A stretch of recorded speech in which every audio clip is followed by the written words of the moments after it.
So once again, welcome to our sophomore parents and guardians. Thank you for taking time out of your evening to be with us today. So we have I have four other wonderful colleagues with me tonight. The first one I'll introduce is Miss Anna Maria Vaccaro. She is another wonderful, amazing college counselor.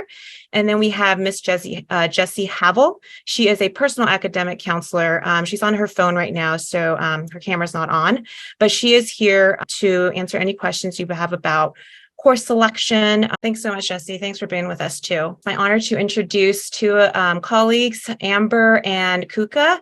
Amber Patterson from TCU and Kuka from UCSB. I'm going to just go over really quickly the college counseling timeline for your students at SI.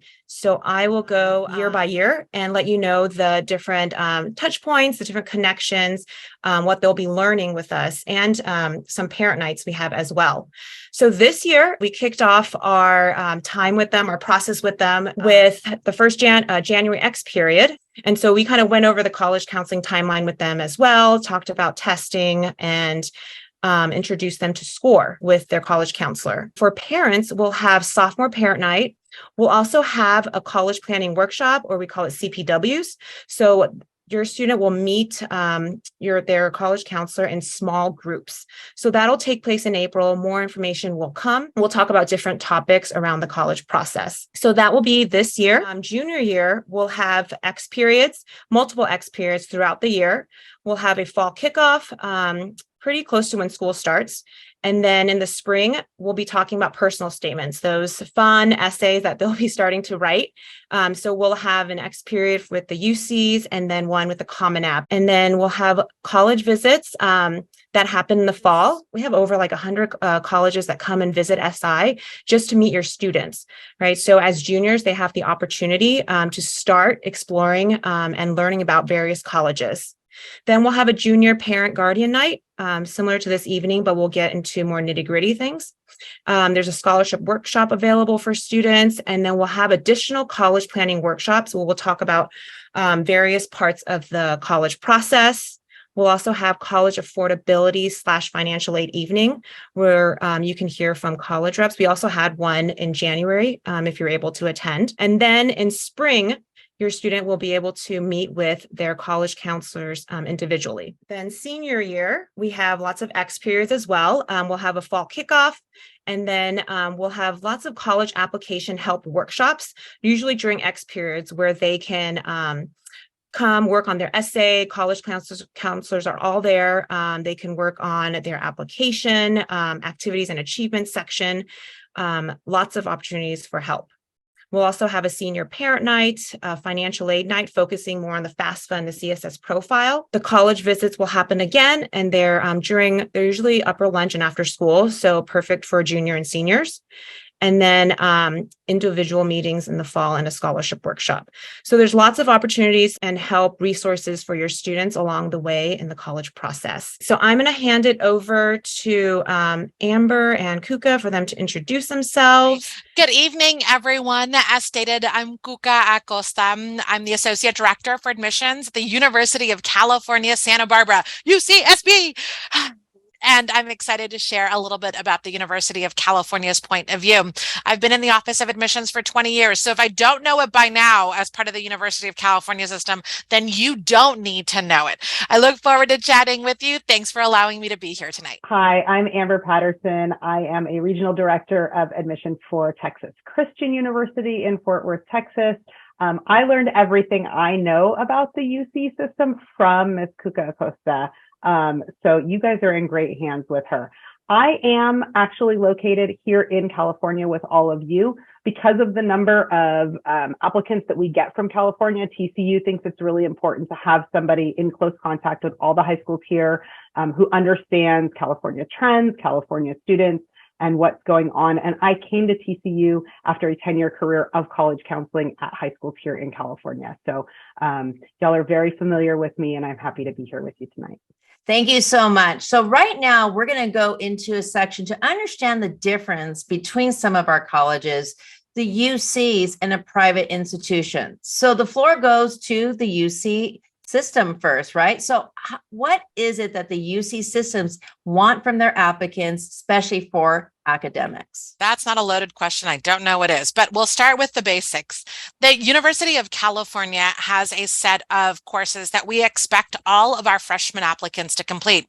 Hopefully you've heard this term before, A through G. Yes, those 7 academic subjects and 15 core classes that need to be completed by the end of senior year in high school. While many students do well above the minimum, we talk about those 15 core classes. When it comes to the University of California, academics in that spotlight, there's 2 questions that we're going to ask you. And that is, what was available to you at your high school? And what did you choose to take advantage of? So students need to ask themselves, why? Why this class? Why these set of classes? And we want you to think about what's right for you, not what your best friend or the person next to you is doing in class, because everyone is looked at individually. So strengths can be playing to your academic preferences. I love math. Well, think about taking extra math. Think about taking a higher level math, maybe an honors type of course or curriculum. Note that if your major is going to be something in the engineering or science realm, math is a really strong foundation for that. When it comes to academics, though, the University of California doesn't expect straight A's, though I think that's a myth out there. But when we don't see solid grades, we're going to ask why. So be ready to answer those particular questions and recognize that within the University of California, we ask you to report the classes that you've completed in our self-reported UC application. And we, the admissions office, will then calculate your GPA using all of your academic A through G coursework completed after 9th grade, 10th grade, all the way through the summer after 11th grade. So 2 academic years and 3 summers. Wait, freshman year was amazing. Why aren't you counting it? No, my friends, we will look at it, but it's not part of your GPA for the University of California. And we don't compare you to anyone else. So if you're thinking, well, I could have gone to a different high school and gotten a higher GPA, we're not doing comparisons. The point of view of the University of California is, what did you choose to take and how did you excel in that? Got it? Okay, now, Amber, it's your turn. How is this different for the private schools regarding academics? So not all that different, to be quite honest. I think the biggest difference you will see is, within the UCs, you have that A through G requirement that is the same and is known for all of them. There isn't a list like that is the same and known for every private school. However, I will say that the UC's A through G list is pretty rigorous and will help you out. If you are doing what the UC is expecting of you, that is going to do well for you if you're looking at private institutions as well. And you can definitely take the time to research private institutions' websites ahead of time. If your student knows which schools they're interested in, they will be telling you their own guidelines. The one major difference that I do see on a regular basis is that a lot of private schools do like to see that 3rd year of a language other than English that's a little above and beyond the UC requirement in that one area, although the UC loves to see that 3rd year as well. Some things that we love to see also is a steady or upward grade trend. We would rather see your grades improving than declining. And then again, if there is a decline, we want to know why. Same thing. We like to see some evidence of exploration. So if you have an area that you are really interested in, we want to see you deeply exploring coursework in that area. If you don't know what you want to study, we want to see some evidence that you are trying to explore and figure that out. Academic rigor is really something that's important, and it's going to be looked at a lot of selective private schools.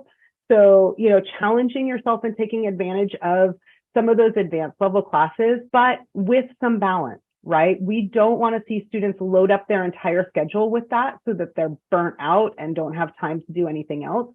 We want to see students doing that in areas that they're really interested in or areas that they're really curious about and have done well in before. But if we see that a student has not taken advantage of any advanced coursework at their high school, we sometimes will start to wonder how prepared they are to really take on the advanced coursework in college. So we do like to see that as well. Now I need you guys to be myth busters, because a lot of times it's just academics, right? Just academics. Amber, is it just academics, or are activities considered, and what are the colleges looking for? Yeah, I will say academics are kind of the biggest piece, right? They're kind of the first look at the big part. We want to make sure that you can come to campus and be successful in our classroom, because ultimately that's what's going to drive your degree. However, activities are very important to us as well. When we do holistic review, we do holistic review. Some of the things that we like to focus on, or like to see in students, so we like to see students doing meaningful activities. We don't want students to sign up for every club on campus and maybe attend meetings. That doesn't really mean anything. We would rather them sign up for the clubs that they're really interested in and maybe grow within that club, or do some special projects with them, or activities with them, or maybe have some leadership, right? I love this next one, and this comes from our Dean of Admissions. He referred to students as pointy one time because people ask, oh, you're only looking for that really well-rounded student, but I, play this sport that takes all this extra time, or I have this really directed hobby. That's fine too. We're building a community. We don't want everybody to be very well-rounded in these little spheres everywhere. We are okay with a student with a really distinct interest area also, right? That is fine. We definitely want quality over quantity. It's not a number of activities that you've done. We want to see depth of participation and your real passion for things. We love to see leadership. It doesn't have to be leadership in everything you did, but we like to see that you can take on some extra responsibilities and things like that. We're building a community. In addition to the classroom, you're going to be living with these students and interacting with these students, and they're building our campus culture and community. So we like to see community service and students that are involved in building that kind of culture in their high schools. Exploration is fine. If there's, if they try something out and don't like it, move on and try something else. You don't have to stick with what you didn't like. And then just really quickly here, everything counts. This picture that I put up here in the top left corner is, I've told students, I've used this example a few times of, if you teach yourself how to play the harmonica by watching YouTube videos, that is an activity, and you should be telling us about it. Because what really you want to think about what goes on the college application is, what are those activities saying about you? So if you taught yourself how to play the harmonica by watching YouTube videos, I know that you are self-directed, you are creative, you've got a good work ethic because you didn't give up when no one was telling you had to do this. So those things tell us more than just that you did that one thing. So really everything counts, and that includes family responsibilities too. So if a student's helping take care of grandma or grandpa, younger sibling, all of that matters. Thank you. Okay. Kuka, you mentioned A to G. So is it just A to G for the UC, or what's all this about activities with the UCs? Now, the University of California is going to echo a lot of what was stated, and that is that we have primarily a holistic admissions, or a comprehensive review, if you will, which means that the foundation of our freshman evaluation is going to be academics. But with the number of applications that we receive across the UC system, there's way too many students who are amazing academically.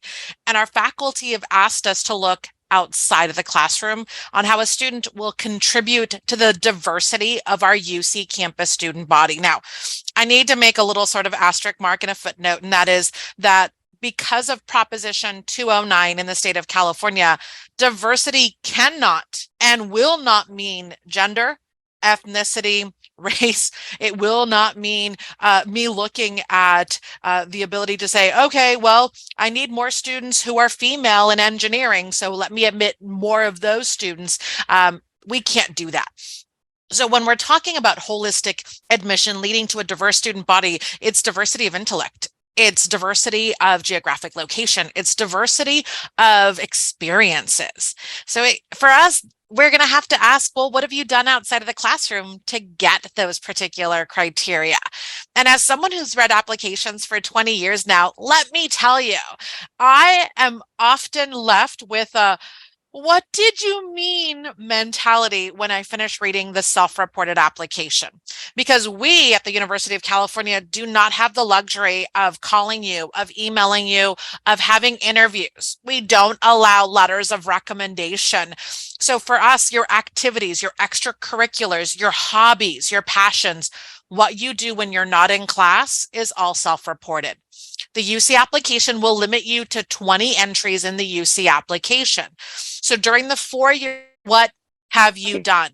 What are you doing right now? What are you planning to do through the end of senior year?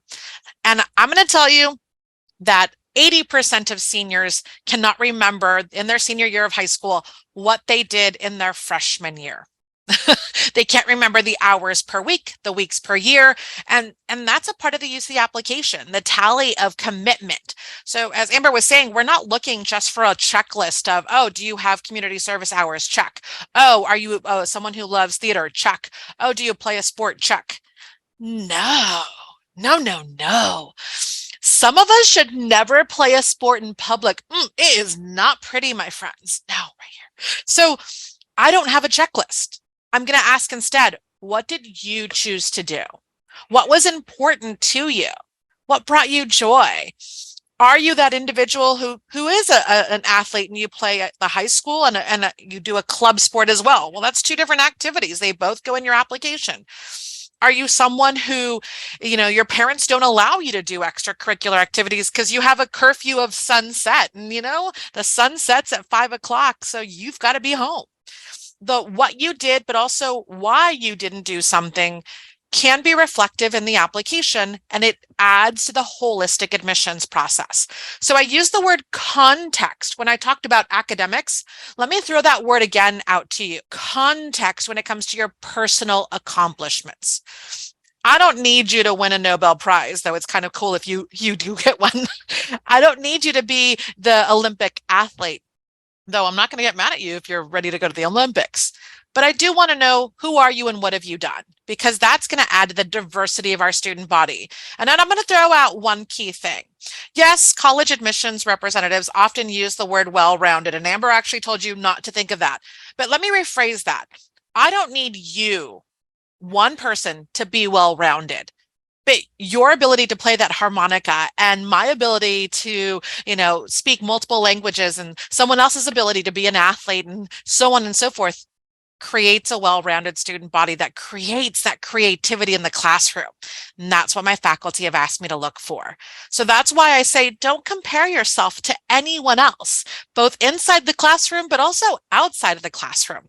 Because in the application, who you are and what you've done, I think it's worthy of a college admissions. So please share it all, the highs, the lows, the what you did, what you couldn't do within the application. And specifically to the University of California, it's going to be in our activities and awards section and in those infamous personal insight question responses. What brings you joy? I hope you are taking these gems and writing them down. Now we're going to go from activities and academics to another area that may bring some people joy and maybe not as much.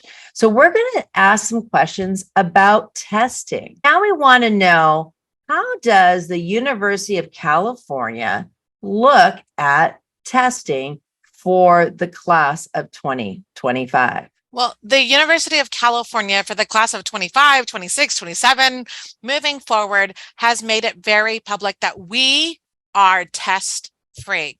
So the University of California's faculty, they tell us in the admissions offices, here's what you can and cannot use. So they actually had been doing research on the SAT and ACTs prior to 2022 and the pandemic.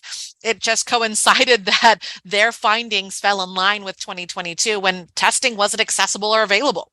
So we recognize that students want to share exams with us, but we will not allow you to add them to your application.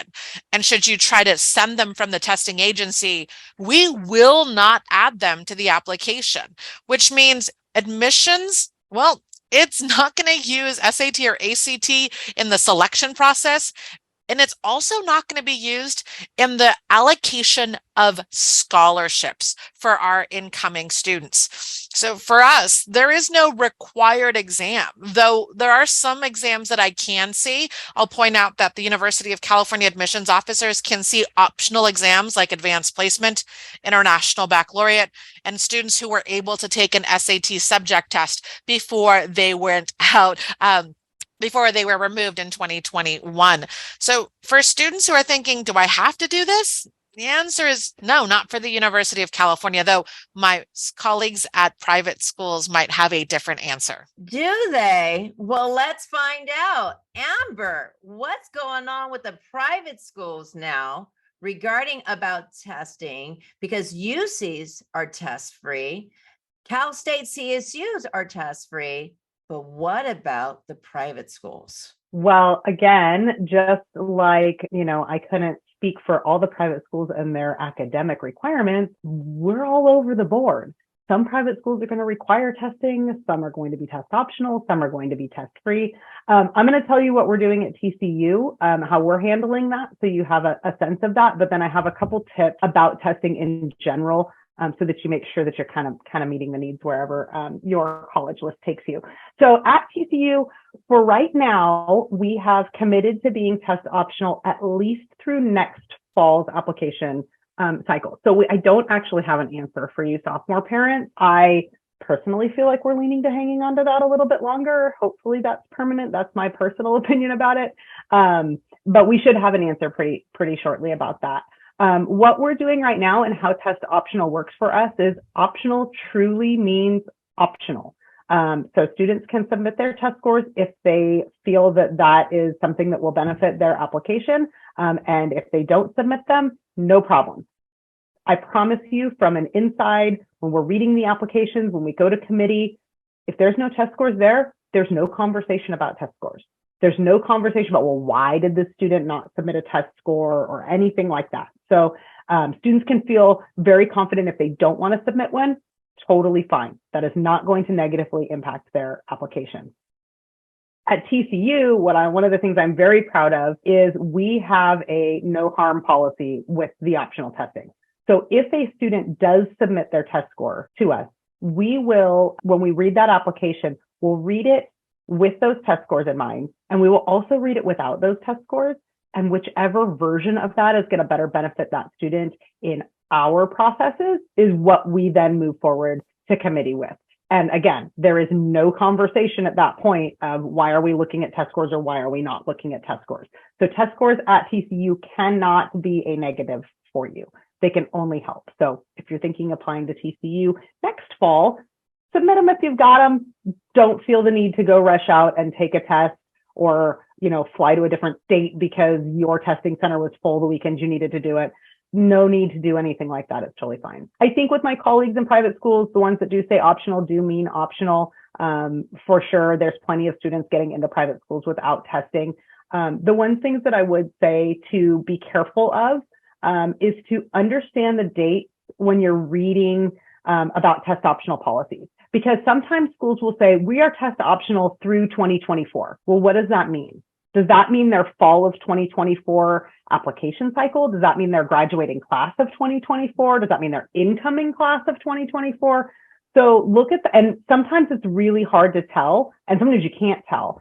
So always ask that question of the admissions representatives from the schools you're looking at if they have that date set and it's not super clear what they mean by that year, right?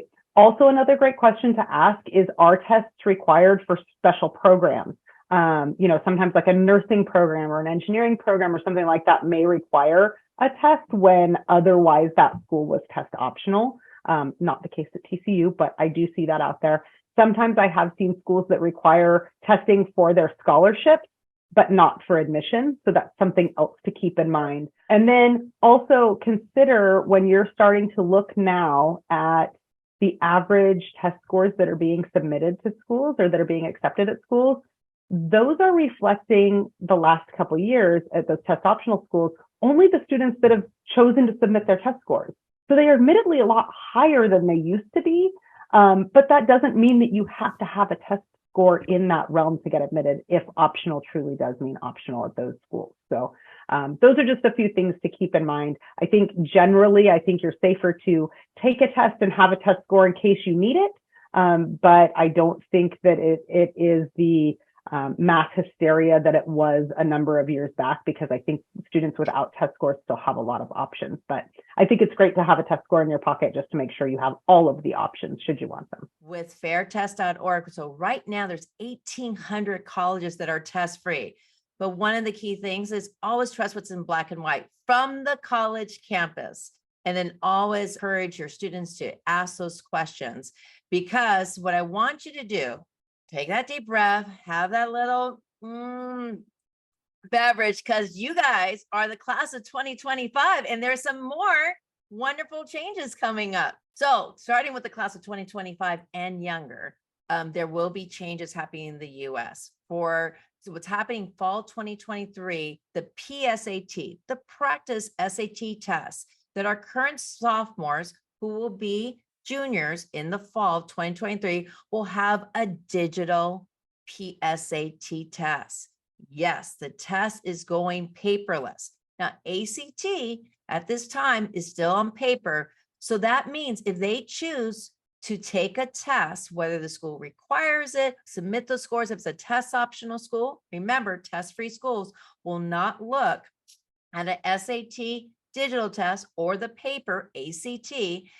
Spring 2024, spring semester of their junior year, it's going to be completely digital SAT tests, starting with the March administration. But remember, you may say, maybe we don't need to take a test. So you do have a lot more choices than in past admission cycles. So what's our next steps? Well, next, we're going to look at asking some common questions, right? We have about 75 years of college counselors experience just at St. Ignatius. And we wanted to put out there some questions to our wonderful panelists right now regarding about all these different questions. So we're going to start asking them away. So let's just start off with one big question that's happening. How does the case with affirmative action impact the admissions process? And so for those of you who don't know, there is a case right now with the Supreme Court dictating about affirmative action for the nation.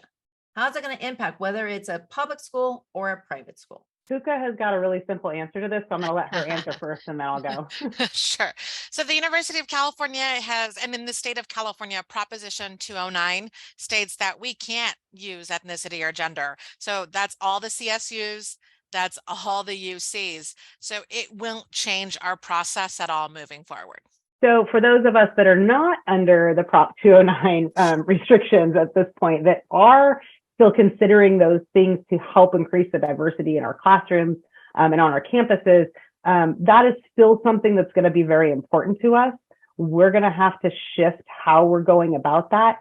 It's the techniques and the ideas are a little bit different for private schools than they are for public schools within states, because there's ideas of, trying to guarantee like the top however many % of each school in that state gets a spot. There's things like that, which being a private and not being linked to a specific state necessarily, that makes that pretty tough. So we'll be looking to the University of California and to other schools that are maintaining diversity on their campuses without affirmative action for ideas and guidance that way. But no, that is not a huge driving factor of somebody getting in or not. All of the things we talked about already in this are much bigger players in determining admission for us. But that keeping a diverse campus is still a huge priority for us. Ms. Swan, you have the next question, and thank you, ladies. Yeah, thank you so much. The next question that we've been hearing is, I heard that there are new financial aid policies being enacted for the junior class, starting with the junior class. What does this mean for funding for your campus? So I guess I can start in this one. The University of California, when it comes to funding, we're dependent on the state of California and how that allocation to the UC system plays. So we always look at it year by year as what's coming down the pipeline.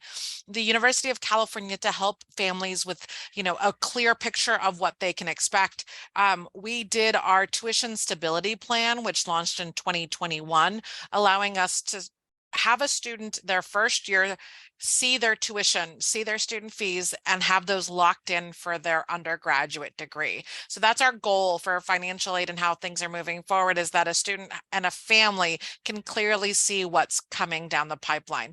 Right now, we have over 70% of UC students who receive financial aid throughout the state of California and the campuses. So we hope that students recognize that as a way to make campuses a little bit more affordable from the UC lens. And on the private side, it works a little bit differently. We still do get, our students still can take advantage of some government funding. So the changes in the FAFSA and the changes in Pell and things like that, we just roll with that, and what the government says we can give, we give. But we also have, our own endowment, our own money to give away. So for us, it's nice. We have two different financial aid applications. We have the FAFSA that's required to give away any of that government money, but then we also use the CSS profile to give away our own money. And that actually asks some more kind of in-depth questions, because we're allowed to make the choices of how we give that money away. And we think that your cost of living matters a little bit, even though the FAFSA doesn't differentiate someone living in very expensive California with somebody living somewhere else. We're able to do that stuff with our money. So when the government sends some changes down the pike, we are able to kind of level that out, and it doesn't have as big of an effect on private schools in general. Thank you for both your campuses of putting all those efforts up front. And if you did miss the Affording College presentation that we had a couple of weeks ago, it is on our SI Counseling podcast, wherever you stream, also on our YouTube channel, also at SI College Counseling as well too. So check them out in case you missed that.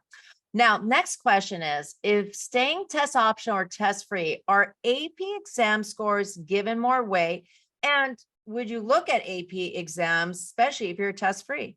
So for us, we're test optional. So you can optionally send in AP scores if you'd like, or not if you don't want. They are something just like the rest of our testing at TCU that can benefit your application. We like to see those passing scores if you've taken the AP test, but if they're not there, we are not asking the question of why we don't have them. So it's nothing that could negatively impact a student for us, just maybe a bonus help.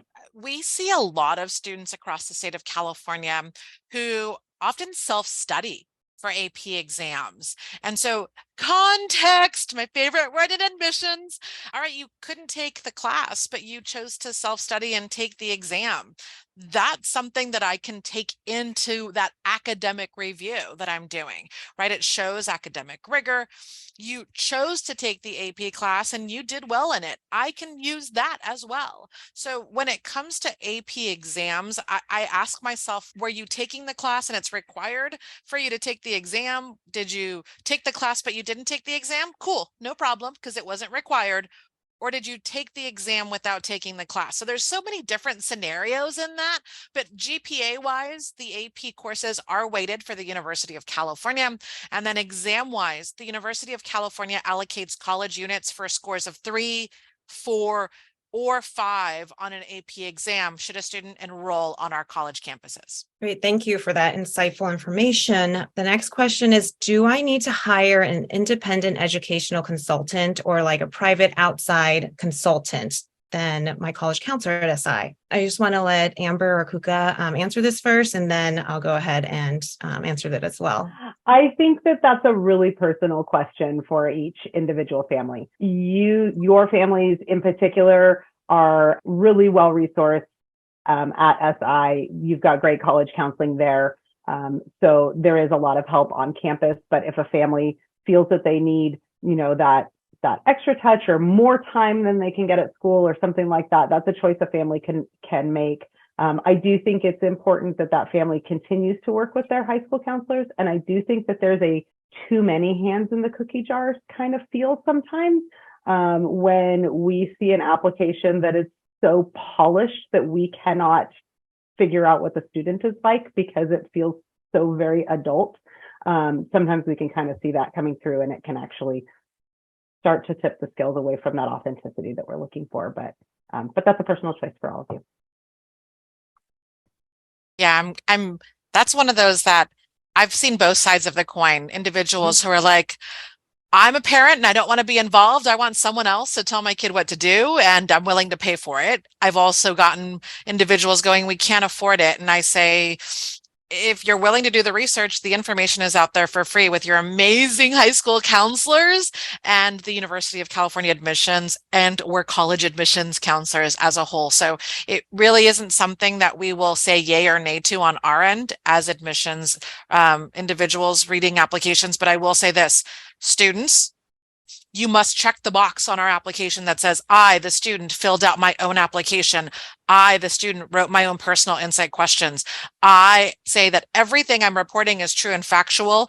So if it's not your voice, if it's not your application, you can't blame anybody else. Not your amazing high school counselors, not an IEC. It is your responsibility to do all of the checks and balances for college applications. And I just want to add one more thing too, that Kuka said there, that you have us as your resources as well. So all of the information that your high school counselors can get from the colleges, all of the information that any independent counselor can get from the colleges, you can also reach out to the colleges and get. I think I can probably speak for both of us that working with students is one of our favorite things to do, which is why we are spending an evening working with a high school right now. So we work in admissions. We don't work in denials. It's our job to try to help you get admitted to our colleges. So we are open books and we'll help you in any way we can as well. Yeah, Amber, Kuka, thank you for that affirmation. And I just want to echo in agreement and just let you know, parents, that I hope our timeline that we shared earlier, gave you reassurance that at SI, you do have the resources. You as parents, the students have the resources they need to have a successful college application process. We do provide many workshops, evenings to educate our parents and students. And we understand the heightened pressure, the anxiety, the overwhelmingness that comes with the college process. So that's why we work with the students' personal academic counselor as well, to also just figure out what is the best schedule for the student, in conjunction with their co-curriculars, right? So if it is a personal and a family choice to hire an independent educational consultant, and at SI, we feel like if you are going to go down this route, that you look for an IEC who ideally will check off all these boxes, right? Who possesses a certificate in college admissions counseling from schools like Berkeley, Riverside, LA, San Diego. They are a current WACAC or NACAC member, which are college associations of college counseling. And then they're also current members of HECA and IECA, which are independent educational consultant organizations. And then ideally they can provide a reference from a college admissions officer and or a high school counselor and kind of vouch for them. So we just wanted to throw that out there in case you were thinking about hiring an outside independent educational consultant. All right, we have some more questions and then even more in the Q&A. So let's get to these other questions. Do I have to take honors or AP versus regular when I get an A? Nowhere in our requirements does it say you have to take an advanced class, but we do like to see you challenge yourself if you have the opportunity. Ditto. Is there a big advantage in the application review when a high school student takes college courses, say at a local community college? The dual enrollment process. So the University of California looks at AP, IB, UC approved honors, and dual enrollment, those college transferable classes, all in the exact same way when we calculate the GPA. So they all get an extra credit point. When it comes to college credits earned, a college class with the passing grade will automatically earn you the college units. And oftentimes we'll have a UC equivalent. So it's like you took that class at UCSB without taking it at UCSB. So note that there's some bonuses to those college classes. But the same can be said for an AP exam. They oftentimes will earn college credits. The difference is that there's oftentimes not a direct correlation to all of the college classes we teach. So I don't have preferences. I think it's very rare for a UC campus to say, no, I want you to do college classes over honors or AP. And note that not every student is ready for a college class as a high school student. So again, look at yourself and ask, what can I do to challenge myself academically? all of that works the same at TCU as well. One thing that I do think that taking some college courses can help is in that exploration area. If your high school doesn't have specialty classes in a certain area that you're really interested in or interested in exploring, I think it's really great to see students, proving that academic curiosity and checking out those other ways before they get to college. So I think that's another way that those college classes can be a bonus or look great on your college application. Great. Now, earlier you guys talked about balance and joy. So help our families out in this competitive environment. Is it better to have a laundry list of activities or just a few focus activities? I'm pretty sure both of us said quality over quantity. And I want to throw out just a little asterisk mark on this one. We recognize that as we're coming out of the pandemic and we're coming out through that things might be interrupted. So if there were things that you started but couldn't complete, if life happens and you don't have those longevity activities, that's okay as well. Again, I'm going to ask what happened, why. So don't throw yourself into a stressful moment of spinning around in circles because you don't have two things that you've done for a really long period of time. As long as you can tell me why and what you chose to do instead, I'm going to be happy. Yeah, I haven't met a holistic review application platform that doesn't have a free text section where you can give some context to things or answer some questions. So if you're looking through your activities and it looks like, oh, there's a gap, please just explain that to us in the additional comments. Please just tell us what went on.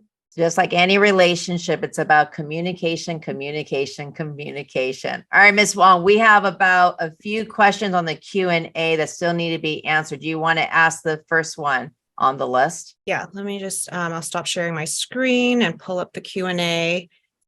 I'll start the first one and then you go to the next one. So here we go. I know it's recommended to take 3 years of world languages or language other than English. Is that more important than taking courses that are more closely aligned to what they think they want to study in college? Let's say, like, is it better to take a language or a psychology class? Oh, I think this gets like the most standard answer you could possibly get from a college. It depends. It depends. It depends on what's available at the high school. It depends on how much of the other stuff they were able to do or not able to do. It depends on how many class periods they get per day.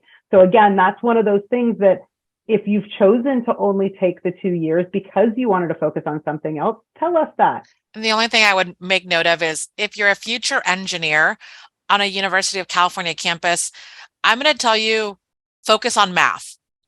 That's going to be your big priority. Any engineering program, including computer science, wants to see you in a pre-calculus or higher. So if you're coming down to, should I take this class or a math class, and I'm an engineer, then I'm going to tell you math. But everything else is completely up to you. And I would say same with your kind of health sciences classes if you're looking at nursing somewhere or direct admit nursing, especially if you're able to take that anatomy and physiology or the advanced bio or advanced chem, that's going to be really important too in those kind of cases. Next question has to do with AP test. If a student scores a 4 or 5 on an AP test, for example, AP computer science A or AP stats without taking the underlying class, do the UCs take that into account? Would the student get credit for taking the underlying class? So the University of California will ask students if they've completed an exam, and again, a 3, a 4, or a 5 will earn a student the college units when they're enrolled. And then each UC campus has what's called an AP translation chart, which will then tell you whether or not you're going to get the college credit for that class as well. So it's not a straight answer across all the UC campuses. You'll want to look at our general catalog to see if you get the class credit as well. Yeah, and then don't forget to look at the College Board. College Board will show all that for all the colleges nationwide. Now, there's another question. When a reader's helping create a well-roundedness, do they communicate with one another to know what they are seeing? How does it work behind it all, so to speak? Yes. You start, Amber. Okay, so for us and for a lot of private schools, and I can't speak for all of them because everybody has a slightly different admissions model, but by and large, we read by region. So my territory is all of Northern California and all of Nevada. I am pretty well versed in what's happening in Northern California and Nevada. And I read enough applications that I can create my own well-rounded with just what's coming out of this area. However, nothing is read by one person ever. It's always read by a minimum of two, oftentimes 3 or 4 people actually view and read that application. We participate in committees to have these conversations, and things like that go on too. So yes, we do talk to each other, but yes, we also see enough students that we can kind of see where that class is shaping up or what that's kind of looking like by territory. And I'll speak that we don't read by territory. So my territory is South America, Central America, the South. Like, there's just no way to read all of that. So when it comes to UC admissions, there are a handful of campuses that do territory review, but the rest of us is like next. So it's upon the discretion of the student to give us that context. Now, when we talked about that diversity on our campuses and bringing in all those different talents, we don't read by committee. So I will have a whole training that my entire team goes through so that we can be what we're called normed, so that everyone's looking at the application in the same lens, the lens that our faculty asked us to look through. So to understand what things mean, right? What does it mean to be at a high school that has an optional for AP? What does it mean to be at a high school that doesn't? What does it mean to be at a large public with 2,000 students? And what does it mean to be at a small private with 400 students? So when we're looking at that, we all now have the same lingo down, and we're now reading the application, the self-reported application that a student turns in with no extras, no transcripts, no letters of recommendation, no interviews. I can't Google anything. So this is what allows me to go in and sort of evaluate and review a student and understand the talents that they can bring onto the campus and value all the different types of talents that a student is sharing in that application. That's what it means for holistic review for us at the UCs. Okay, so the next question, how do admission officers judge between one candidate who took an AP history course and performed well in that class and another whose school, I think they're talking about St. Ignatius, who only has an honors U.S. history class, but performed well in the highest level course offered at St. Ignatius? I'll start by saying I don't compare the two students or the two schools. So that's the easiest answer. Every student, you are all going to be read individually. And for us, where we don't read by territory, I'm not going to be looking at the school across the street or the school in Texas and going, who do I like better? So it's what was available to you. What did you take advantage of? Now, if you need to highlight that you love history, but you didn't have an AP history class at your high school, that's where those additional comments come in to set that context for me, the reader. Same. Yep. Context is everything. And that's part of why we have regional admissions representatives too, is so that we can get to know your high schools better and we know what's offered and what is rigorous and what is not in various places. So that helps us understand that too. But yeah, if you're doing the highest level that you can do at your school, that is fantastic. That's always going to be good. Thank you. The next question is, do the parents' education background affect the process? And if it does not, why is it required on the application? I can speak that the UC application asks about it, but it's not a required question. Not sure about the Common App. For us, we, again, love context. So if I've got parents who have PhDs, then there's a different context in the household versus parents who didn't go to college at all. There's a different context in the household. Is it going to be the reason why I admit or deny a student? No, but it's just another little piece of the puzzle that gives me a clearer picture of who the student is. Now, if a student doesn't put any parent information down, that's okay as well. But the more you share with us students, the more I understand all of the pieces of your life at home and your life at school. And I'm telling you right now, the more you share with me, the easier it is for me to read your application and get that holistic admissions to really sing your praises. You don't need to hear anything different from me because I'm exactly the same. Yeah, I mean, sometimes it feels like, each college campus, even though different and great in many ways, is just looking for that great applicant to be part of their community and family. So now this is our last question, right? Because we want to honor our time limit for our wonderful guests and also for you wonderful families too, that family time is important. So here it is. Does being at a private school like St. Ignatius and getting an A at SI translate any different in the application process compared to getting an A at a public school? Or generally, do you view private schools differently? That's a tough question because, again, it comes back down to that context piece. What do we know about SI, right? Do we know that your A at SI is unusual, that your classes are super, super hard there, and that might stand out? What do we know about that public school? What do we know about, those sorts of things? Generally, an A is going to look great anywhere. It's the best grade you can get. So there's not a place where an A is going to look bad in anything I'm reviewing. But again, for us, it's just more context, knowing where you came from.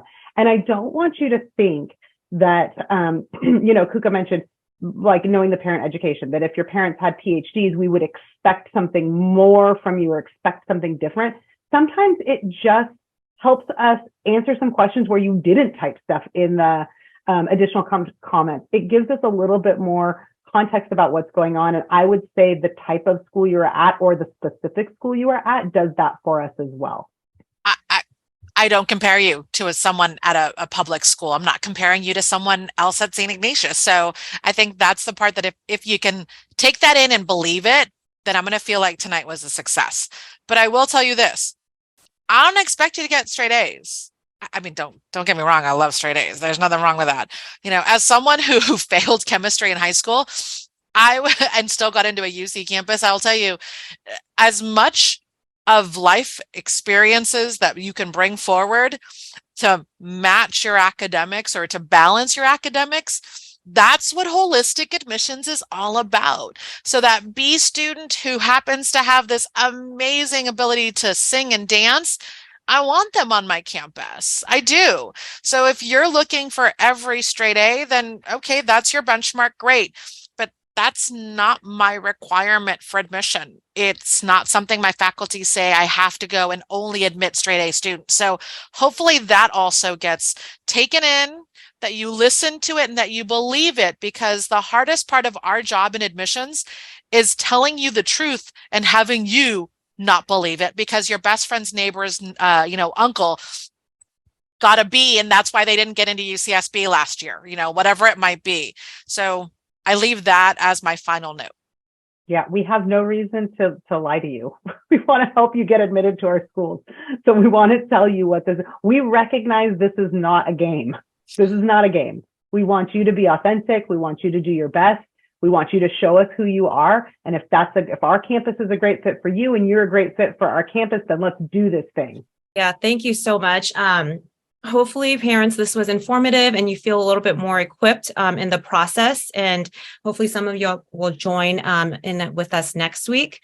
I just want to thank Amber and Kuka for spending time with us this evening. They are knee deep in reading applications right now. So even an hour of your time is so precious. And we thank you so much for your expertise, your knowledge, and your time. But that is all from us this evening. Take care and have a wonderful night. And thank you for being with us. Thank you, everyone.